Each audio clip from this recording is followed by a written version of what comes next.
Muy buenos días, bienvenidos a su programa Un Paso a la Inclusión en este miércoles 27 de mayo del año 2026.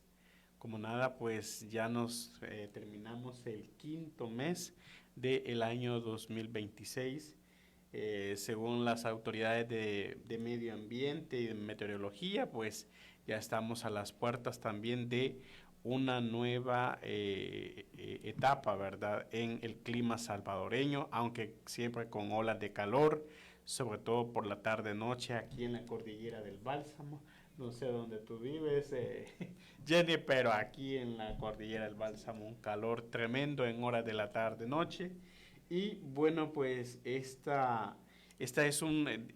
situaciones son como muy oportunas para hablar de temas que nos competen a todos y todas, ¿verdad? Personas con y sin discapacidad. Y es por eso que esta mañana con Jenny Chinchilla estaremos hablando sobre prevención y mitigación de riesgos con enfoque inclusivo. Jenny Chinchilla, ella es psicóloga y consultora en temas de discapacidad, inclusión y gestión de riesgos, ¿verdad? Si no me equivoco.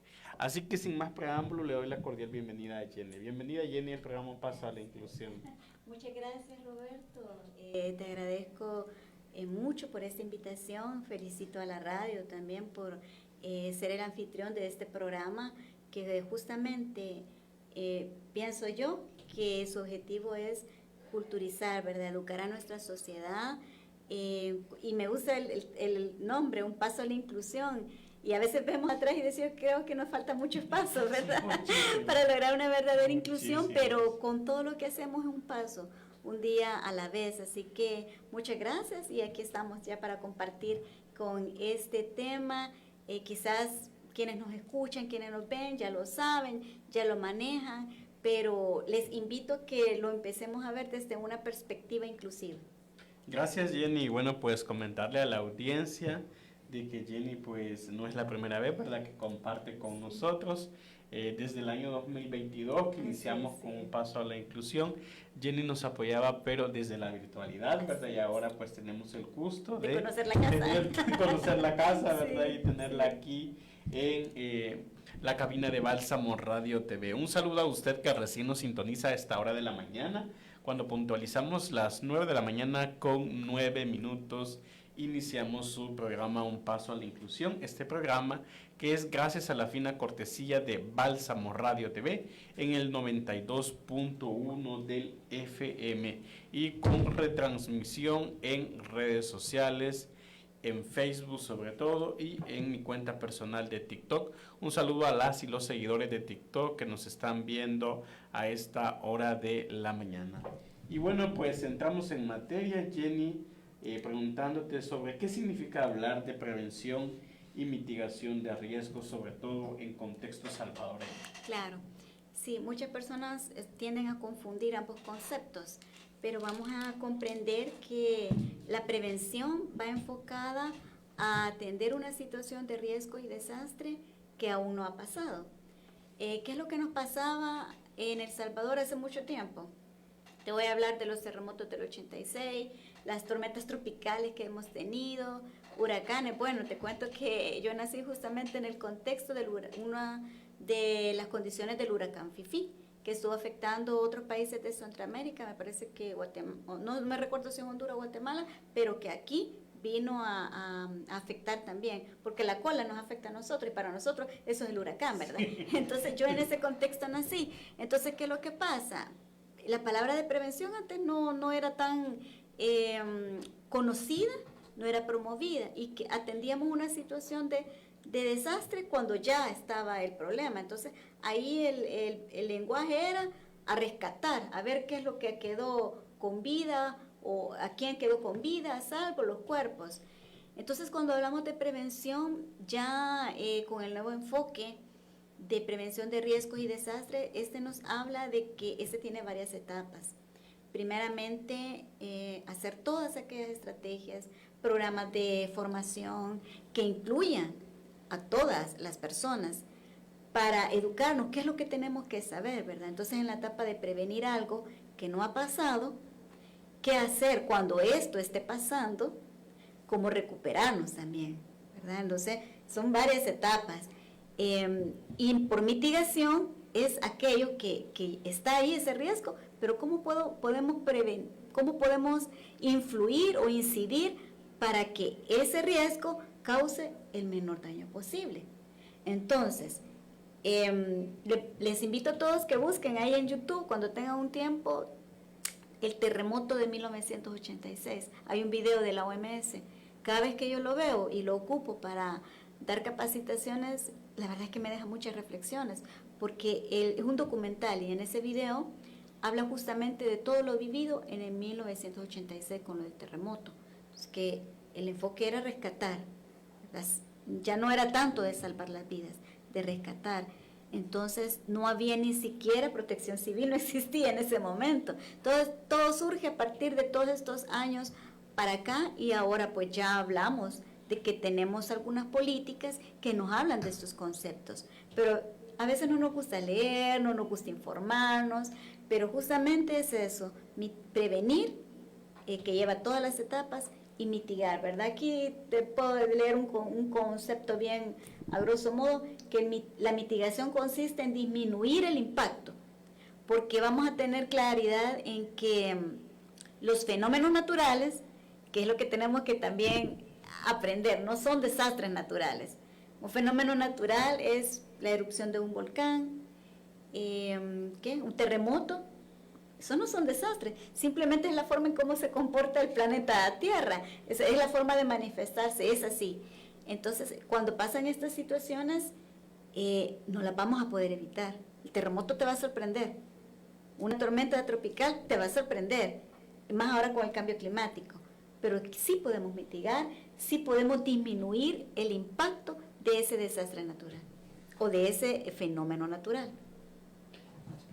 Siempre en esta línea, Jenny, ¿qué grupos poblacionales suelen quedar excluidos durante estas situaciones de emergencia? Fíjate que yo la verdad, yo aplaudo el trabajo, ¿verdad?, de todos estos cuerpos de socorro, Cruz Roja, de los colores verde y toda protección civil, cómo se prestan, ¿verdad? Esa es su formación. Entonces, no es tanto que queden excluidos, porque la misión de ellos es rescatarlos, evacuarlos. El problema es que qué grupos se quedan fuera en todo el enfoque de prevención y mitigación, aunque no ha pasado la emergencia. Pueden quedarse fuera mujeres, niñez, personas adultas mayores, personas con discapacidad. Nos quedamos fuera desde el principio cuando no tenemos acceso a la información y a la comunicación. No estoy hablando que ha pasado la emergencia, estoy hablando del enfoque como debe de ser la prevención de riesgos y desastres, que implica prevenir, ¿ya? A través de formación, capacitación, divulgar la información. Entonces, estos grupos solemos quedar fuera por no tener el acceso a la información y a la comunicación. Por ejemplo, las personas sordas, las personas ciegas. Hay una campaña, por ejemplo, en las comunidades. ¿Llegará toda esta información a estas comunidades, a estos cantones? ¿Estas personas tienen realmente la información? Entonces, ¿qué sucede? El tiempo va pasando y estos grupos poblacionales van avanzando en la vida, el tiempo va pasando, pero sin el conocimiento de qué es lo que implica un desastre o un desastre de magnitud, un fenómeno natural. Y ahí vemos a personas viviendo en condiciones de pobreza extrema, en lugares de alto riesgo. Entonces, son estos grupos poblacionales que suelen quedarse excluidos de la información, ¿verdad? Porque a la hora de evacuación yo entiendo que esta gente, a quienes aplauden, se meten hasta donde sea, pero nos quedamos excluidos de la información. Y la otra, Roberto, a la hora del rescate. Estos lugares, ¿verdad? Ir a estos lugares. Tú usas silla de ruedas, yo uso silla de ruedas, no podemos salir corriendo, ¿verdad? Una evacuación, salgamos, evacuar, no rescatar, sino que evacuar es cuando no ha llegado la situación del riesgo y nos avisaron y salimos. ¿Cómo salimos? Y muchas personas viven en zonas bien inhóspitas, así, quebradas para abajo, y aparte, no, cargada lo vamos a llevar, y mi silla de ruedas, ahí que queda, primero su vida, y solo para irnos a dejar en un albergue donde no tenemos la silla de ruedas, el bastón o lo que utilicemos para ser independientes. Entonces son esas situaciones que como sociedad debemos de conocer. ¿Qué implica estar excluidos no de las emergencias, sino del enfoque inclusivo en la reducción de riesgos y desastres? Después de este importante contexto que nos has hecho, Jenny, ¿por qué es importante incorporar un enfoque inclusivo en esto de la prevención y mitigación de riesgos? Fíjate que, volviendo siempre al tema de cómo se formó todo esto de ese enfoque como país, como antes no existía protección civil, quienes tomaban las riendas del asunto era la Fuerza Armada, todo eso, ¿verdad? La población en general no teníamos conocimiento de qué era esto, porque todo, no, ellos es la autoridad, ellos van a ver qué hacen. El nuevo enfoque de reducción de riesgo y desastre a través del marco de Sendai, ya más adelante hablo un poco de la normativa internacional. El marco de Sendai es un convenio que llama a los países, los estados, a de que todo el enfoque de reducción de riesgo y desastre debe de ser inclusivo e integral y que incluya a todas las personas. Por lo tanto, esta problemática no solo debe de ser abordada desde las autoridades, sino que debemos de estar involucrados todas las personas. El Estado con todo el aparataje de entidades públicas, la empresa privada, centros escolares, la academia, es decir, las universidades, las comunidades, aquella persona adulta mayor, aquel niño, es de hablarle, es de capacitarlo, es de trabajar en formatos accesibles, comprensibles, con un vocabulario adecuado para que todas las personas sepamos qué hacer ante situaciones de prevención y mitigación. Eso es, Roberto, el enfoque inclusivo. Ya no solo le corresponde al Estado y a la parte militar o quienes sean, a los cuerpos de rescate. También es un tema que como ciudadanos, ciudadanas, nos tenemos que empoderar y conocer, y los liderazgos comunitarios son una parte clave en esta culturización, en nuestra divulgación, ¿verdad?, de lo que es enfoque inclusivo, que incluya a todas las personas en igualdad de condiciones para prepararnos. Te estoy hablando, no ha pasado nada, para conocer, que tomemos conciencia del país en el que vivimos. Entonces, ay, Salvador, el pulgarcito de América, eso podemos decir, ay, que el país de la eterna sonrisa. No, seamos realistas, somos un país altamente vulnerable a fenómenos naturales. Aquí tenemos de todo, terremotos, temblorcitos porque ya uno ya hasta se llega a acostumbrar, ¿verdad? Sí. Tenemos tormentas tropicales, ya se avecina, tú lo decías al principio, estos climas, las inundaciones, incendios, tuvimos los vientos, qué cantidad de incendios. Entonces creo que tenemos que tener conciencia que vivimos en un país que justamente está en una cinturita. Y somos un país que constantemente estamos afrontando fenómenos naturales y también los provocados por la mano humana. Así es. El siguiente punto que quiero que abordemos, Jenny, me recuerda en una actividad en la que tuvimos la oportunidad de coincidir, sí, en el marco de un proyecto hace, no sé, 2, 3 años, en Hotel Sheraton, donde en el marco de este proyecto se pretendía hacer un proceso de actualización, ¿verdad?, sí, de todo el sistema de protección civil, lo de los albergues, esto mismo de la prevención y mitigación de riesgos.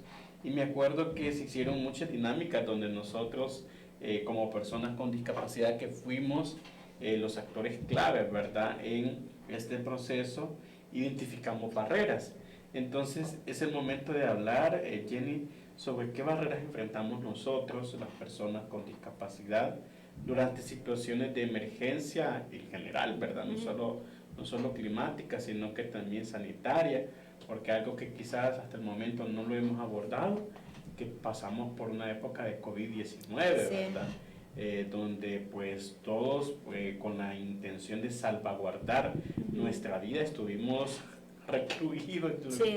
Yo lo digo así, recluidos en casa, o sea, y tomando en cuenta los contextos, ¿verdad?, de las personas con discapacidad, que de por sí a veces la casa es el único espacio vital, y cuando estás en una situación así se vuelve como el doble de frustrante, ¿verdad? Porque ya no tenés aquella oportunidad de salir de vez en cuando con los amigos, a tener vida social, etcétera, ¿verdad? Entonces, son dos elementos muy importantes, ¿verdad? Emergencias climáticas, que ya dimos unas ideas, pero también nos enfrentamos en nuestros países a emergencias sanitarias. Entonces, en este sentido, hablemos sobre barreras, ¿verdad? Que enfrentamos las personas con algún tipo de discapacidad, o sea, todos los que tenemos algún tipo de discapacidad. Gracias, Roberto.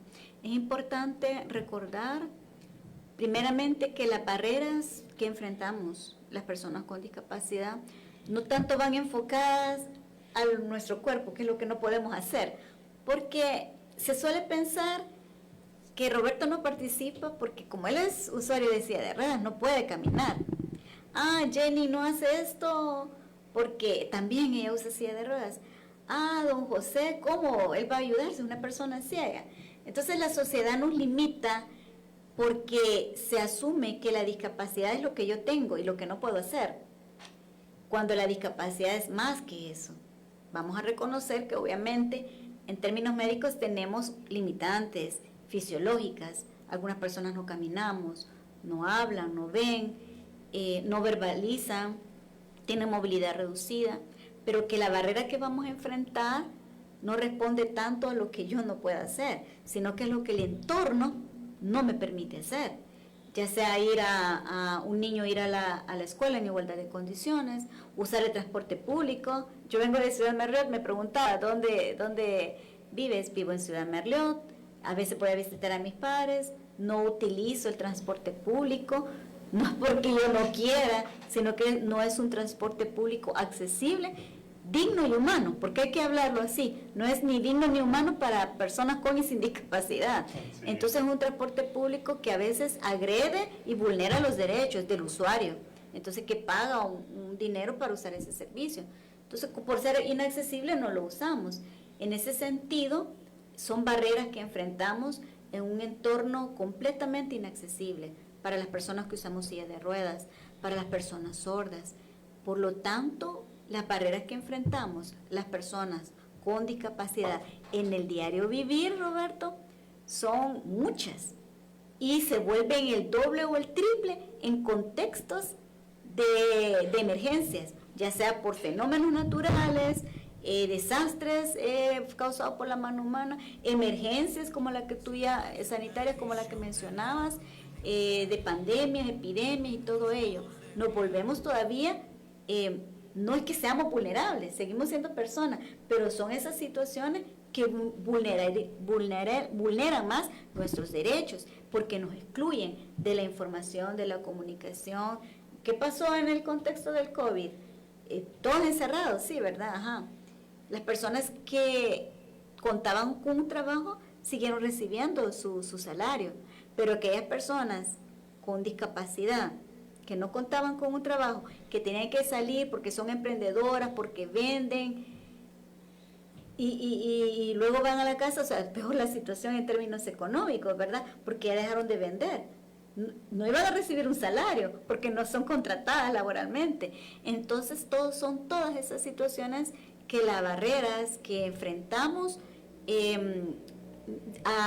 acrecentan, ¿verdad?, nuestra condición ya de por sí, más el desconocimiento y las barreras de discriminación.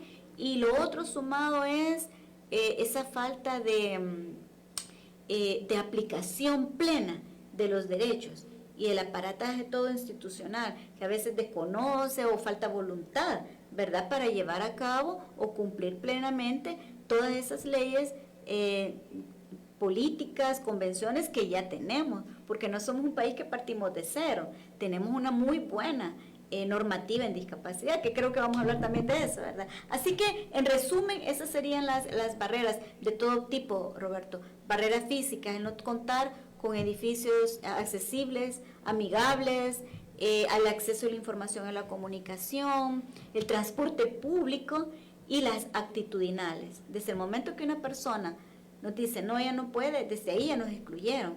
Entonces, retomando el tema del enfoque de inclusión de riesgos y desastres, implica que nos dejen de ver a las personas con discapacidad como las víctimas o a quienes nos van a rescatar, sino que ya pasemos a lo que tú decías, cómo aportamos, qué tenemos que decir sobre el tema de riesgos y desastres y situaciones de emergencias, como el proyecto que tú hablabas, ¿verdad? Donde participamos no como víctimas, sino que como actores clavos de una sociedad, dando insumos y aportes a las instancias públicas. Bueno, pues un saludo a usted que nos está sintonizando a través del 92.1 del FM de Bálsamo Radio TV, que nos está siguiendo a través del Facebook, del TikTok. Gracias por estar en sintonía del programa Un Paso a la Inclusión. Y bueno, pues a esta hora de la mañana vamos a una pausa musical y en breve continuaremos conversando con Jenny sobre la prevención y mitigación de riesgos. Bueno, pues continuamos con su programa Un Paso a la Inclusión. Un saludo a usted que recién nos sintoniza a través del 92.1 de Bálsamo Radio TV y a través de las diferentes plataformas de redes sociales. Un saludo a usted que nos está siguiendo a través de mi TikTok personal como José Roberto Gómez. En esta mañana he estado conversando con Jenny Chinchilla, ella es psicóloga y consultora en temas de inclusión y también de prevención y mitigación de riesgos con enfoque inclusivo. En el primer bloque hemos hablado sobre qué significa hablar de prevención y mitigación de riesgos en contextos salvadoreños. Jenny ha identificado cuáles son los principales grupos poblacionales que se ven afectados en situaciones de emergencia climática y sanitaria, que es verdad lo que más se caracteriza en nuestro país. También hemos hablado de la importancia de incorporar un enfoque inclusivo a este tema. Hemos identificado las barreras a las que nos enfrentamos las personas con algún tipo de discapacidad en situaciones de emergencia climática y sanitaria. Y ahora es el momento de hablar, Jenny, sobre qué papel juegan las instituciones del Estado y la comunidad en la prevención y mitigación de riesgo con enfoque inclusivo. Gracias. Bueno, el ente rector en El Salvador, en temas de reducción de riesgos y desastres, emergencias y todo ello, es justamente Protección Civil. Luego pues le sigue toda una comisión, ¿verdad?, de Protección Civil, donde está Ministerio de Medio Ambiente, Fuerza Armada, Policía, etcétera. Muy aparte de eso, obviamente las otras entidades públicas, Ministerio de Salud, Ministerio de Educación. Sabemos que la mayoría de centros escolares son las que funcionan como albergue en situaciones como estas. Ministerio de Salud, pues ante situaciones de emergencia sanitaria. Entonces el papel que juega es que a través de sus funcionarios y quienes toman decisiones puedan no solamente decir que se tiene cierta convención, que se tiene cierta legislación, sino que llevarla a cabo, ¿verdad? O sea, pasarla de papel a la realidad con una serie de políticas que cada entidad debe de implementar, crearlas, diseñarlas y formularlas y a implementarlas con la participación ciudadana. Entonces, cuando se garantiza que haya participación ciudadana en la formulación de políticas públicas, solo ahí podemos garantizar que mucho antes que pase una situación de riesgo y emergencia, ya hay un enfoque inclusivo. Como repito, ¿verdad? La gestión de reducción de riesgos y desastres y emergencias debe de perseguir eso, que conlleve un enfoque inclusivo de principio a fin, para la formulación de políticas, leyes, y nosotros, las personas con discapacidad, tenemos la frase, nada de las personas con discapacidad sin las personas con discapacidad. Entonces, ¿qué pasa? Muchas políticas, muchos programas, proyectos pueden ser pensados muy bonitos, pero no incluyeron a personas con discapacidad.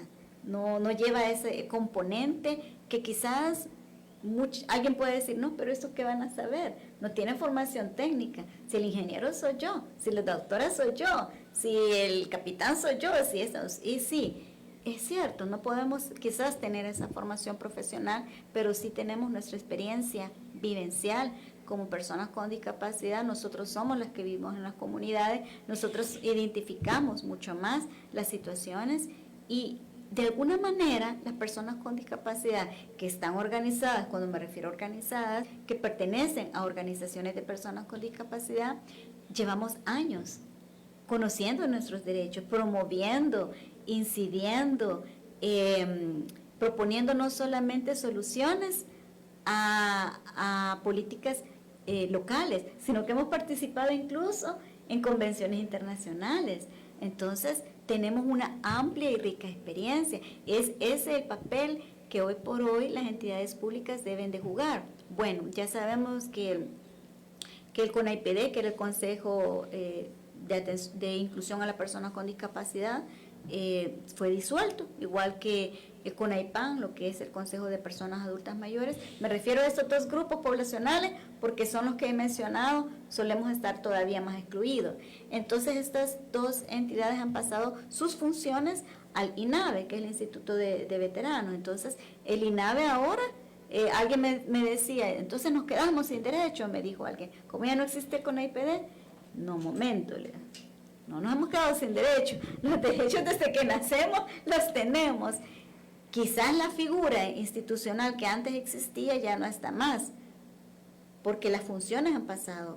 Entonces, le corresponde ahora en dos vías, tanto al INAVE, que ha empezado a tomar ya estas funciones, promover y abrir casa, ¿verdad? Y decir, anunciar que siguen realizando las mismas funciones en atención e inclusión a personas con discapacidad. Y nos corresponde a nosotros como ciudadanía con discapacidad solicitar esos servicios. Entonces, porque los derechos siguen estando ahí, y las leyes siguen estando ahí, y los derechos siguen estando ahí. Entonces, ese es un gran compromiso que tienen las entidades públicas, el Estado, ese trabajo en conjunto que se debe de retomar, ¿verdad?, con la ciudadanía, con la participación ciudadana, que las personas con discapacidad también podamos participar en esta nueva reestructuración de entidades públicas, ¿verdad?, para que los derechos que ya tenemos a través de las convenciones y de la ley realmente sean implementadas.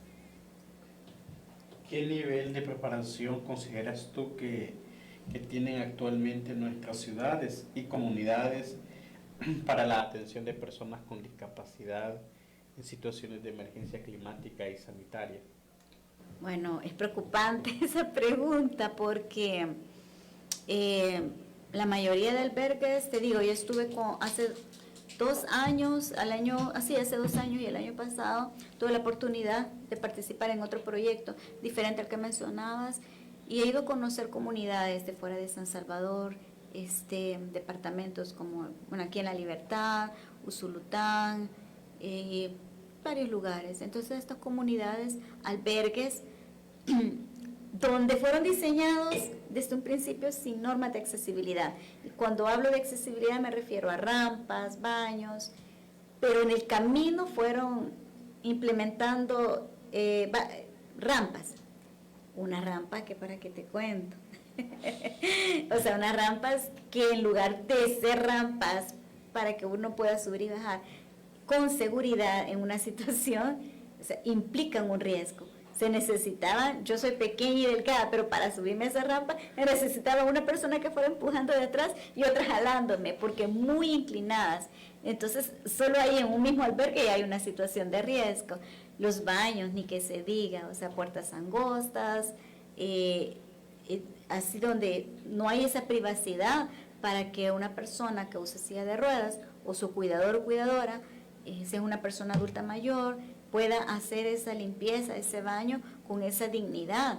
Entonces, ¿qué tocaba? Yo pregunté, ¿y aquí cómo hacen cuando van a bañar a una persona? Ni modo, se saca de la sillita y se le echa agua. Entonces, eso desde ahí ya no abordar con un enfoque humano, porque la dignidad nuestra. Entonces, han querido hacer algo estos albergues, pero todavía les falta el que una rampa no es solo porque ya pusieron rampa, ya es accesible. No, hay normativas, insisto, pero a veces no, hay que hacer la rampa ya, pero no consultamos cuánto tiene que tener de medida, de largo, de descanso, la inclinación, cómo deben de ser los baños, teniendo un gran espacio, Roberto, todos apiñaditos así, el espacio inmenso donde puedes construir más, aunque sea de láminas o de cartón, qué sé yo, pero de asignar uno ampliamente con el espacio suficiente para el aseo de esa persona. Entonces, solo empezando desde los albergues, desde ahí los niveles de accesibilidad no son los adecuados. Y lo otro, igual, ¿verdad? Muchas personas con discapacidad, sí, las poblaciones viven en lugares todavía que no cuentan con calles dignas. Entonces, polvareda, piedras, o sea que las personas sin discapacidad, ay, esto cómo cansa caminar en ese pedrero. No, hay personas con discapacidad que no salen de sus casas, pasan encerradas, porque el solo hecho es un martirio de sacarla y llevarla, no salen a pasear solo por emergencia. ¿Y cómo sacan a esas personas? A veces en camilla, para lograr bajar y subir de estos lugares. Entonces tenemos todavía lugares rurales y remotos, cosas diferentes, porque rural, en la ciudad podemos estar, pero hay zonas rurales. Y lugares remotos, aquellos los más alejados, los olvidados. Entonces, nos falta mucho como país pensar en ciudades accesibles. Bueno, yo te decía, ¿verdad? Mira, después nos vamos a tomar un café, ¿qué lugares accesibles hay por ahí? Pensar para salir a tomarte un café, te toma tiempo, ¿y a dónde voy? ¿Y qué tan accesible? Sí, los centros comerciales, claro, de lujo y todo, pero todas las personas con discapacidad tenemos acceso a ir a un centro comercial. No hay empoderamiento económico. Entonces nos queda, aunque sea en el pueblito, irnos a tomando una horchata de algo, ¿verdad? Claro. Pero ni aún así, cosas cotidianas y de ocio y de recreación, ya no digamos situaciones de emergencia, de evacuación, rescate. Entonces, falta mucho realmente para tener entornos accesibles e inclusivos en nuestro país. Hoy hablemos, Jenny, sobre lo que tenías ahí, sobre el tintero, sobre las normativas, ¿verdad?, nacionales e internacionales que tienen que ver con estas situaciones de atención a personas con discapacidad, siempre en el enfoque, ¿verdad?, de prevención y mitigación de riesgos y emergencias climáticas y sanitarias. Claro, yo les quiero compartir, en El Salvador ha estado parte de la Convención sobre los Derechos de las Personas con Discapacidad. Esta es una convención específica para promover que los países, las entidades públicas, lleven a cabo acciones concretas para que el derecho a la educación, al trabajo y a todos los derechos sean una realidad para las personas con discapacidad. No nos da derechos especiales, porque alguien una vez me dijo, ¿y para qué se inventaron ustedes una convención para ustedes? ¿Y que no basta la Convención de los Derechos Universales, la Carta de los Derechos Universales? Entonces, claro está, pero la historia nos ha dicho que no es lo mismo que exista una Carta Universal de Derechos, sí, pero cómo ésta se aplica a las mujeres. Por ahí surgió la Convención sobre los Derechos de las Mujeres. Cómo ésta se aplica al contexto laboral, ¿ya? Cómo esta se aplica a la niñez, tenemos la Convención del Niño, la niña. Entonces, por ahí surgió en el 2006, es cierto. Una cosa es que diga que todas las personas, como nos dice la Constitución, ¿verdad?, la persona humana, tenemos derecho, y ahí está todos los derechos. Ajá, pero ¿qué está haciendo mi país, donde yo vivo, para que yo pueda gozar de ese derecho? En ese sentido, en el 2006, que este mayo estuvimos, ¿verdad?, porque cada 3 de mayo se conmemora la entrada en vigor de esta convención. Entonces la Convención Internacional de los Derechos de las Personas con Discapacidad tiene un artículo específico que habla del tema de situaciones de riesgos y emergencias humanitarias, y nos dice expresamente que los estados partes, es decir, los países que han firmado y han adoptado esta convención en virtud de las responsabilidades que les corresponden con arreglo al derecho internacional, es decir, la Carta Universal de Derechos Humanos, y en concreto el derecho internacional humanitario y el derecho internacional de los derechos humanos todas las medidas necesarias, y ahí decimos todas, no hablamos de lo básico, de por lo menos eso, habla de todas las medidas necesarias para garantizar la seguridad y la protección de las personas con discapacidad en situaciones de riesgos, incluidas situaciones de conflicto armado, emergencias humanitarias y desastres naturales o fenómenos naturales. Entonces, ya hay un articulado específico. ¿Ok? ¿Qué es lo que tiene que hacer un país? Agarrar ese artículo y en base a eso construir una política. O incluir ese eje dentro de lo que ya existe en las políticas, de ir actualizando. Por eso en el proyecto que estuvimos participando hace 2 años era justamente eso, asesorar a las entidades públicas que lo que ya existen, políticas, reglamentos, protocolos, que se incluyera el enfoque de accesibilidad y participación de la persona con discapacidad. Y tenemos el marco de Sendai, del que te hablaba al principio. El marco de Sendai es un convenio internacional, ¿verdad?, que fue elaborado o ya promovido en el 2015 de cara a los ODS, a la Agenda de Desarrollo. Y tiene un periodo de cumplimiento el 2030. 2015 al 2030, 15 años. ¿Qué se ha avanzado en estos ODS? Afligidos están las Naciones Unidas y todas las entidades públicas y países que no se ha alcanzado ni la 1/4 parte de estos objetivos. Entonces nos dice el marco de Sendai, que dice que es para alcanzar el resultado previsto, debe perseguir el objetivo siguiente: prevenir la aparición de nuevos riesgos de desastres. Tenemos nuevos riesgos. El cambio climático nos está trayendo nuevos riesgos. Va a haber sequía en nuestro país. No está lloviendo como debería de llover ya. Ya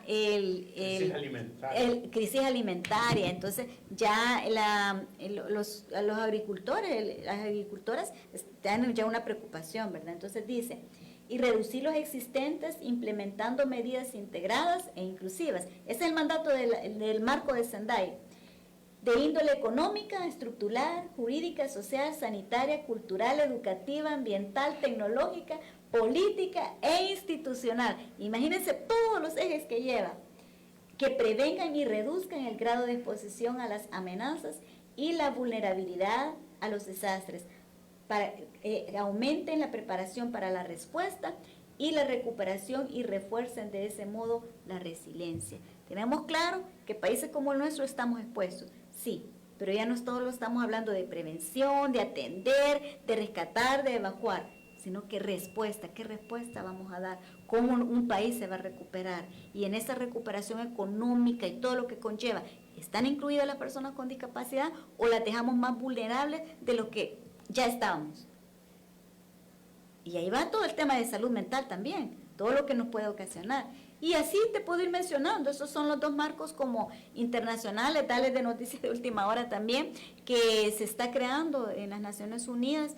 Los comités están creando una nueva convención, les cuento. Esta nueva convención va a responder, justamente habla de protección a las personas en situaciones, es específica, una convención de protección a las personas en situaciones de emergencia, riesgos y desastres. Y el conglomerado o los colectivos de personas con discapacidad a nivel mundial estamos colaborando en los articulados para que vaya algo del tema de inclusión específico a personas con discapacidad.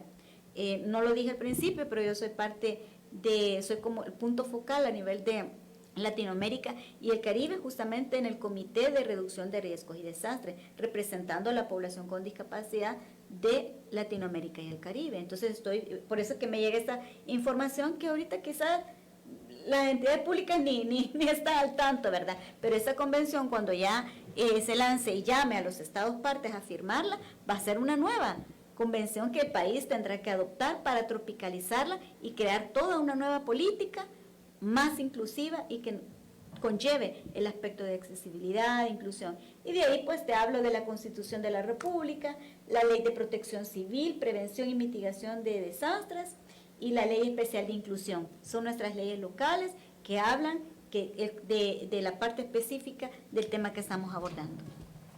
Hace algunos instantes tú mencionabas, Jenny, algo muy cierto, y es que ahora las personas con discapacidad ya no contamos con el referente del CONAIPD, pero seguimos contando con aliados como son las organizaciones de personas con discapacidad, que muchas de ellas pues ya tienen larga data trabajando en nuestro país mano a mano con las personas con algún tipo de discapacidad, pero que actualmente pues también han sido sometidas a la crisis, ¿verdad? Toda la crisis económica y de todo tipo que vive nuestro país actualmente, y en este sentido estas organizaciones de personas con discapacidad, ¿qué rol pueden jugar en la prevención y mitigación de riesgos como nuestros aliados? Claro, sí, las organizaciones de personas con discapacidad que ya llevan años, como tú lo dices, haciendo gran trabajo en El Salvador, son las organizaciones, fíjate que yo estaba analizando en eso, las primeras en cumplir con uno de los temas de inclusión laboral, porque cuando hay algún proyecto que lo gana alguna organización de personas con discapacidad, obviamente contrata a personas con discapacidad. Entonces, viene esta crisis que se nos ha presentado a nivel mundial, porque eso no solo es de El Salvador, esto es una crisis a nivel mundial, ¿verdad? Muchas organizaciones de participación ciudadana han experimentado esa falta de apoyo, ese retroceso, debido a políticas que ya sabemos, ¿verdad? De Estados Unidos, la guerra por allá, entonces todo es enfocado a la guerra, contexto de defender poderes. En ese sentido, dejan mucho más vulnerable a las organizaciones que de alguna manera ganaban proyectos para ejecutarlos en sus comunidades, y que algo que voy a aclarar es que muchas de las cosas que yo acabo de mencionar de las leyes, por ejemplo, la Convención sobre los Derechos de las Personas con Discapacidad, la Ley de Inclusión, todas estas leyes específicas no han surgido en sí por voluntad de los gobiernos, no, ha sido esa exigencia que la sociedad civil ha dado a través del trabajo organizativo, ¿verdad? Y a través de proyectos. Entonces, ¿qué pasa? Viene el acortamiento de fondos, la reducción de oportunidades, viene a afectar bastante el trabajo que ya hacemos, porque tú quieres hacer, por ejemplo, en tu organización o un comité, miren, hagamos una asamblea extraordinaria y que vengan las personas con discapacidad. Yo quiero ir, pero yo vivo allá. O sea, ¿quién me ayuda a venir? O sea, no puedo subirme en bus. Y de ahí una persona sorda, yo quiero ir, yo quiero participar. Va a haber un intérprete para que me interprete. Entonces, por eso se dice que la discapacidad tiene un gran componente con la pobreza. Porque la discapacidad, entre más barreras tenga una persona, incluyendo la barrera económica, el no tener ese empoderamiento económico, te va a limitar a participar, ¿ya?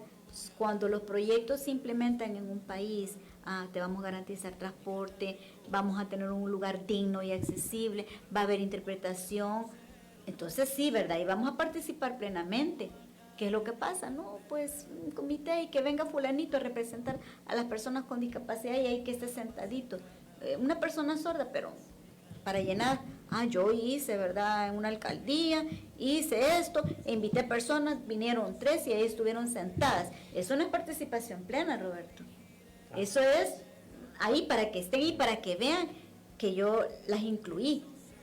Participación es plena es que yo participo en proponer, y si se va a decidir algo, yo quiero votar también por esa decisión que se está tomando.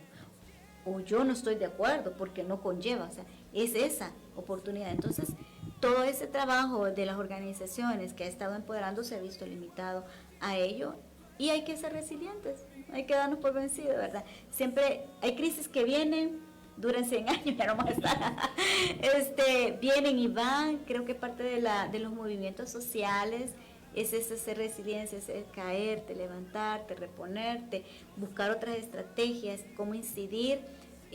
La empresa privada, llamarla, tome conciencia al apoyo, porque este no es un problema que solo me afecta como persona con discapacidad.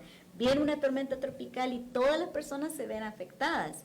Claro, una más que otra, ¿verdad? Una empresa tiene garantizado y todo, sí, pero deja de vender un porcentaje. Entonces, es una situación que nos afecta a todos y por lo tanto todas las personas deberíamos de estar incluidas en la búsqueda de soluciones.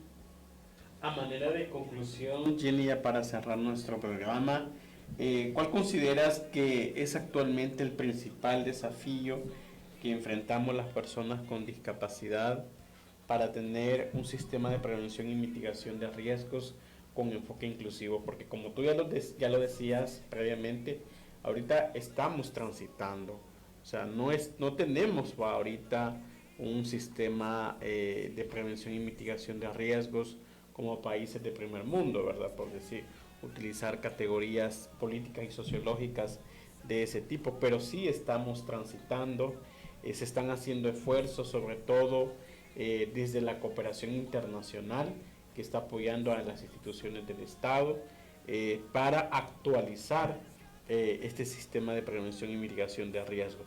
Pero en medio de todo esto, ¿cuál es el principal desafío que enfrentamos las personas con discapacidad para llegar hacia esa meta donde queremos?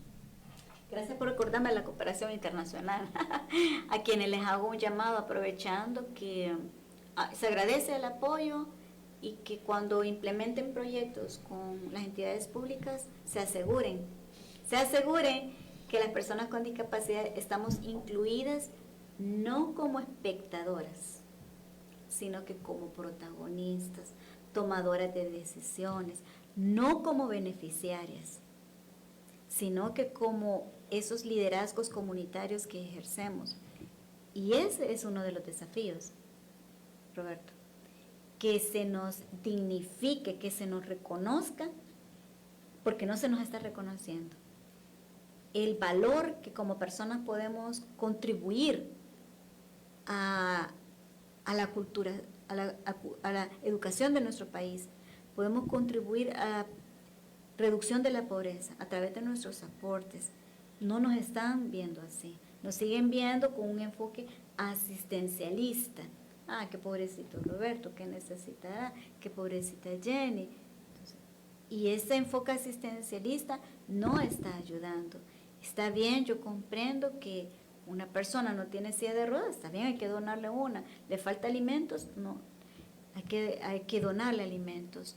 Pero yo una vez escuché a alguien que decía, dale a una persona pan ese día que te pide y solo va a comer ese día. Proporciona la igualdad de oportunidades con un trabajo digno y va a comer toda su vida. En ese sentido, el desafío es que ese retroceso que hemos experimentado, las personas con discapacidad por la falta de espacios, de participación ciudadana, de esa visibilización de parte del Estado hacia nosotros, nosotras, que se vuelva más, no un enfoque asistencialista. Y tú lo decías muy bien, estamos en ese transitar, no estamos dando todo por perdido, porque yo veo ese video de 1986, búsquenlo en YouTube, y ustedes van a agradecer de que no seguimos en ese contexto cuando fue el terremoto de 1986. ¡Wow! Porque ahora tenemos un aparataje de protección civil, gente muy preparada. Escuché también de que hace poco, en conjunto con Fuerza Armada, estuvieron capacitando a otros países hermanos de Centroamérica, porque nosotros hemos ganado experiencia como país. O sea, sí tenemos muy buenos elementos, estamos en avanzada como en comparación a 1986. Pero ese transitar que vamos avanzando como país no debe de dejarnos atrás. Y ese es uno de los eslogans de los Objetivos de Desarrollo Sostenible. Avanzar, avanzar, sin dejar a nadie atrás. Entonces la pregunta es, ¿las personas con discapacidad nos estamos quedando atrás en este transitar que tú estás mencionando, Roberto? Y ahí me quedo.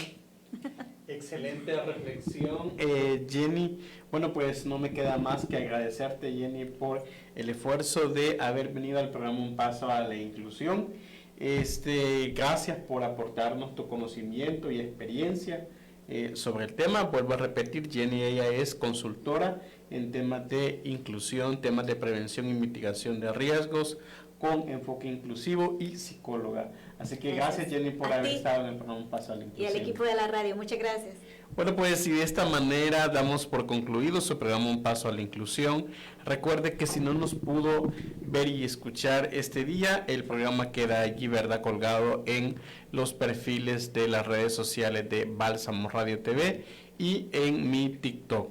Un saludo para todos, feliz día, y recuerde que la próxima semana es el Día Mundial del Medio Ambiente, así que traeremos una temática enfocada en esa conmemoración. Un feliz día para todos y todas.